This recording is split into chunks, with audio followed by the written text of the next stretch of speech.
स्वतंत्र भारत के प्रथम विधि एवं न्याय मंत्री, भारतीय संविधान के जनक एवं भारत गणराज्य के निर्माताओं में से एक बाबा साहब डॉक्टर भीमराव अंबेडकर दलित बौद्ध आंदोलन को प्रेरित करने और अछूतों से सामाजिक भेदभाव के विरुद्ध संघर्ष करते रहे।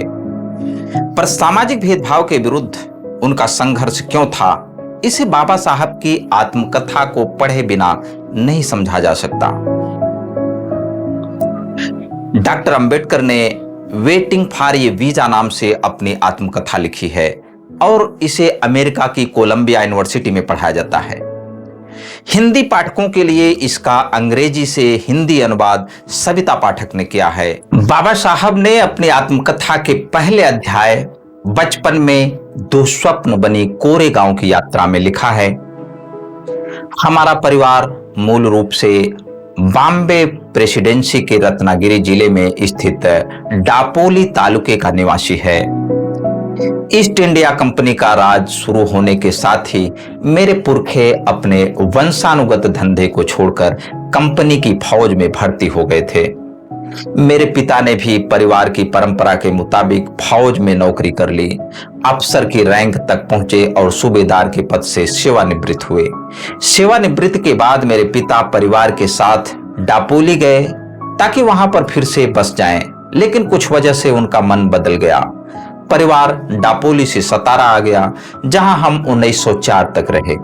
मेरी यादाश्त के मुताबिक पहली घटना 1901 की है, जब हम सतारा में रहते थे। मेरी मां की मौत हो चुकी थी। मेरे पिता सतारा जिले में खाटो तालुके के कोरेगांव में खजांची की नौकरी पर थे। वहां बंबई की सरकार अकाल पीड़ित किसानों को रोजगार देने के लिए तालाब खुदवा रही थी। अकाल से हजारों लोगों की मौत हो चुकी थी।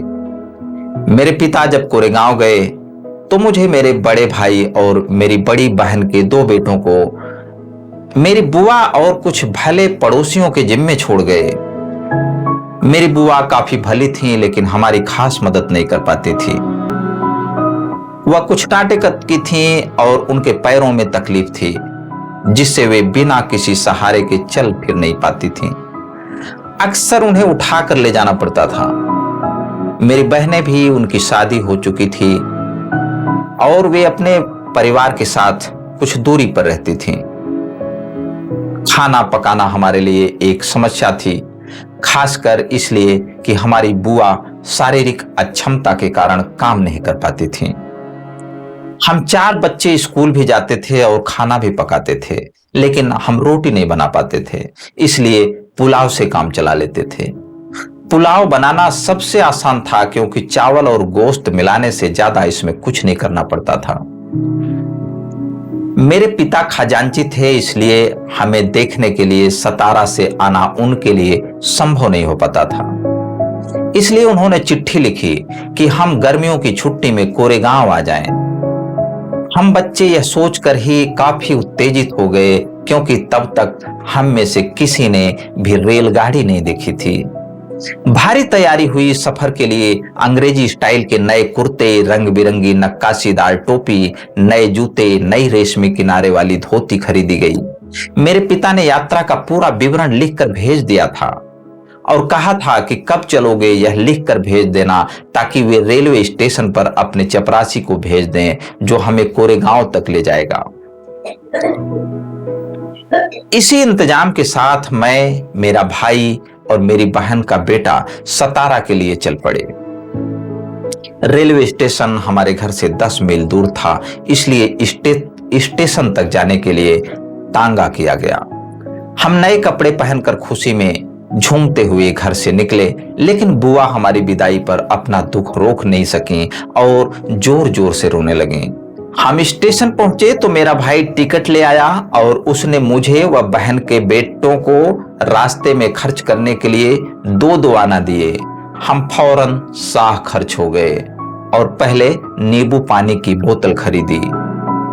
कुछ देर बाद गाड़ी ने सीटी बजाई तो हम जल्दी जल्दी चढ़ गए ताकि कहीं छूट न जाए। हमें कहा गया था कि मसूर में उतरना है, जो कोरेगांव का सबसे नजदीकी स्टेशन है। ट्रेन शाम को 5 बजे मसूर में पहुंची और हम अपने सामान के साथ उतर गए। कुछ ही मिनट में ट्रेन से उतरे सभी लोग अपने अपने ठिकाने की ओर चले गए। हम 4 बच्चे प्लेटफार्म पर बच गए। हम अपने पिता या उनके चपरासी का इंतजार कर रहे थे। काफी देर बाद भी कोई नहीं आया। घंटा भर बीत गया तो स्टेशन मास्टर हमारे पास आया। उसने हमारा टिकट देखा और पूछा कि तुम लोग क्यों रुके हो। हम लोगों ने बताया कि हमें कोरेगांव जाना है और हम अपने पिता या उनके चपरासी का इंतजार कर रहे हैं। हम नहीं जानते कि कोरेगांव कैसे पहुंचेंगे। हमने कपड़े अच्छे पहने हुए थे और हमारी बातचीत से भी कोई नहीं पकड़ सकता था कि हम अछूतों के बच्चे हैं। इसलिए स्टेशन मास्टर को यकीन हो गया था कि हम ब्राह्मणों के बच्चे हैं। वह हमारी परेशानी से काफी दुखी हुए, लेकिन हिंदुओं में जैसा आमतौर पर होता है, स्टेशन मास्टर पूछ बैठा कि हम कौन हैं। मैंने बिना कुछ सोचे समझे तपाक से कह दिया कि हम महार हैं।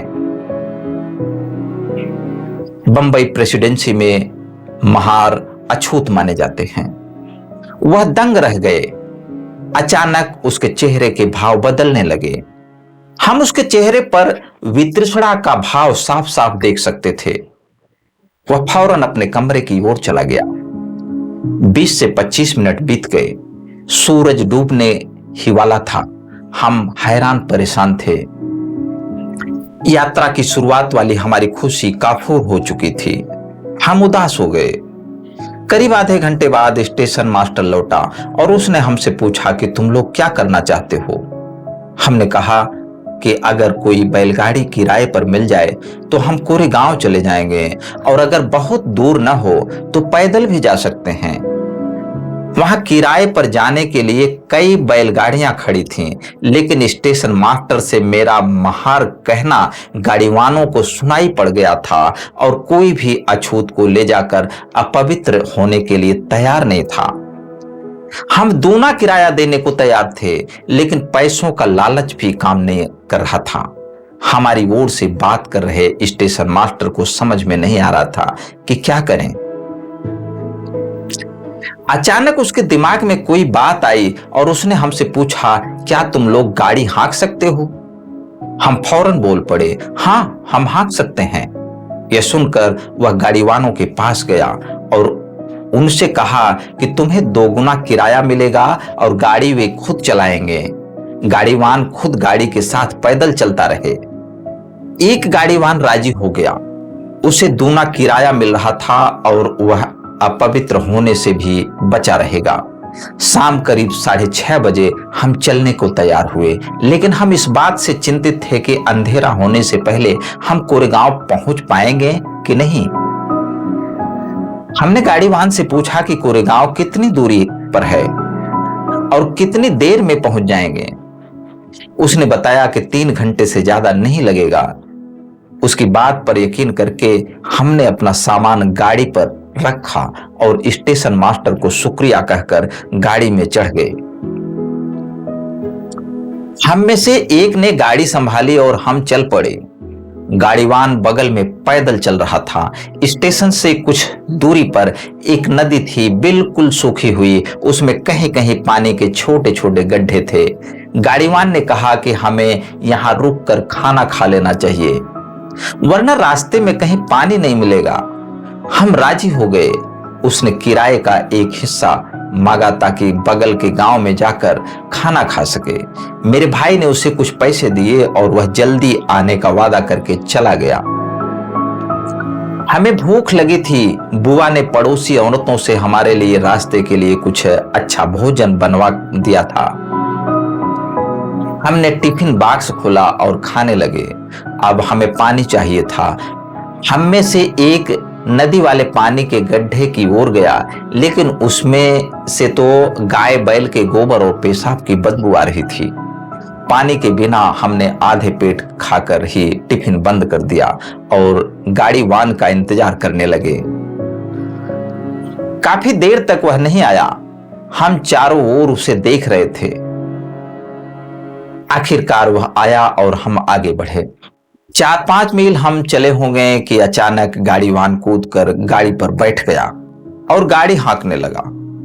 हम चकित थे कि यह वही आदमी है जो अपवित्र होने के डर से गाड़ी में नहीं बैठ रहा था, लेकिन उससे कुछ पूछने की हिम्मत नहीं कर पाए। हम बस जल्दी से जल्दी कोरे गांव पहुंचना चाहते थे, लेकिन जल्दी ही अंधेरा छा गया। रास्ता नहीं दिख रहा था, कोई आदमी या पशु भी नजर नहीं आ रहा था। हम डर गए। 3 घंटे से ज्यादा हो गए थे, लेकिन कोरेगांव का कहीं नामो निशान तक नहीं था। तभी हमारे मन में यह डर पैदा हुआ कि कहीं यह गाड़ीवान हमें ऐसी जगह तो नहीं ले जा रहा है कि हमें मारकर हमारा सामान लूट ले। हमारे पास सोने के गहने भी थे। हम उससे पूछने लगे कि कोरेगांव और कितना दूर है।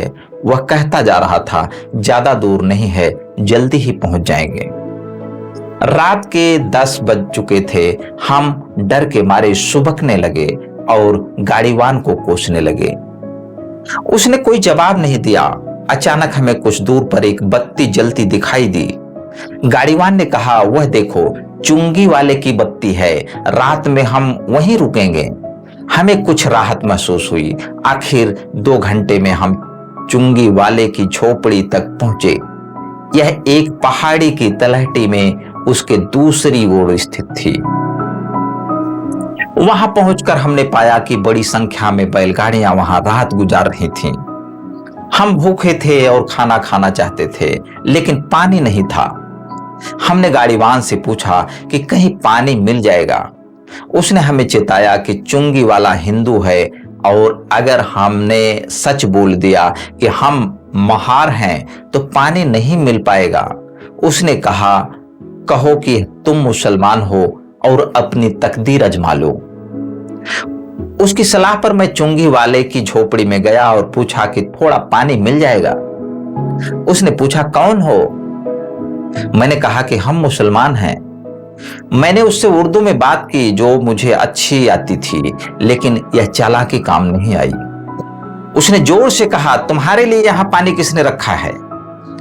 पहाड़ी पर पानी है, जाओ वहां से ले आओ। मैं अपना सा मुंह लेकर गाड़ी के पास लौट आया। मेरे भाई ने सुना तो कहा कि चलो सो जाओ। बैल खोल दिए गए और गाड़ी जमीन पर रख दी गई। हमने गाड़ी के निचले हिस्से में बिस्तर डाला और जैसे तैसे लेट गए। मेरे दिमाग में चल रहा था कि हमारे पास भोजन काफी है, भूख के मारे हमारे पेट में चूहे दौड़ रहे हैं, लेकिन पानी के बिना हमें भूखे सोना पड़ रहा है। और पानी इसलिए नहीं मिल सका क्योंकि हम अछूत हैं। मैं यही सोच रहा था कि मेरे भाई के मन में एक आशंका उभर आई। उसने कहा कि हम सभी को एक साथ नहीं सोना चाहिए, कुछ भी हो सकता है, इसलिए एक बार में 2 लोग सोएंगे और 2 लोग जागेंगे। इस तरह पहाड़ी के नीचे हमारी रात गुजरी। तड़के 5 बजे गाड़ी वाला आया और कहने लगा कि हमें कोरेगांव के लिए निकल देना चाहिए। हमने मना कर दिया और उससे 8 बजे चलने को कहा। हम कोई जोखिम उठाना नहीं चाहते थे। वह कुछ नहीं बोला। आखिर हम 8 बजे चले और 11 बजे कोरेगांव पहुंचे। मेरे पिता हम लोगों को देखकर हैरान थे। उन्होंने बताया कि उन्हें हमारे आने की कोई सूचना नहीं मिली थी। हमने कहा कि हमने तो चिट्ठी भेजी थी। बाद में पता चला कि मेरे पिता के नौकर को चिट्ठी मिली थी, लेकिन वह उन्हें देना भूल गया। इस घटना की मेरे जीवन में काफी अहमियत है। मैं तब 9 साल का था। इस घटना की मेरे दिमाग पर अमिट छाप पड़ी। इससे पहले भी मैं जानता था कि मैं अछूत हूं और अछूत को कुछ अपमान और भेदभाव सहना पड़ता है। मसलन स्कूल में मैं अपने बराबरी के साथियों के साथ नहीं बैठ सकता था। मुझे एक कोने में अकेले बैठना पड़ता था। मैं यह भी जानता था कि मैं अपने बैठने के लिए एक बोरा रखता था और स्कूल की सफाई करने वाला नौकर वह बोरा नहीं छूता था क्योंकि मैं अछूत हूं। मैं बोरा रोज घर ले जाता और अगले दिन लेकर स्कूल आता था। स्कूल में मैं यह भी जानता था कि ऊंची जात के लड़कों को जब प्यास लगती तो वे मास्टर से पूछकर नल पर जाते और अपनी प्यास बुझा लेते थे। पर मेरी बात अलग थी। मैं नल को छू नहीं सकता था, इसलिए मास्टर की इजाजत के बाद चपरासी का होना जरूरी था। अगर चपरासी नहीं है तो मुझे प्यासा ही रहना पड़ता था। घर में भी कपड़े मेरी बहन धोती थी। सतारा में धोबी नहीं थे, ऐसा नहीं था। हमारे पास धोबी को देने के लिए पैसे नहीं हो, ऐसी बात भी नहीं थी। हमारी बहन को कपड़े इसलिए धोने पड़ते थे क्योंकि हम अछूतों का कपड़ा कोई धोबी नहीं धोता था। हमारे बाल भी मेरी बड़ी बहन काटती थी क्योंकि हम अछूतों के बाल कोई नाई नहीं काटता था। मैं यह सब जानता था, लेकिन उस घटना से मुझे ऐसा झटका लगा जो मैंने पहले कभी नहीं महसूस किया था। उसी से मैं छुआछूत के बारे में सोचने लगा। उस घटना के पहले तक मेरे लिए सब कुछ सामान्य था, जैसा कि सवर्ण हिंदुओं और अछूतों के साथ आमतौर पर होता है। तो साथियों, आज के एपिसोड में बस इतना ही। अगले एपिसोड में हम बाबा साहब की आत्मकथा के दूसरे अध्याय को पढ़ेंगे, जिसका शीर्षक है बड़ौदा में रहने की जगह नहीं मिली। बाबा साहब ने इस अध्याय में अपने जीवन की उस कहानी को बताया है।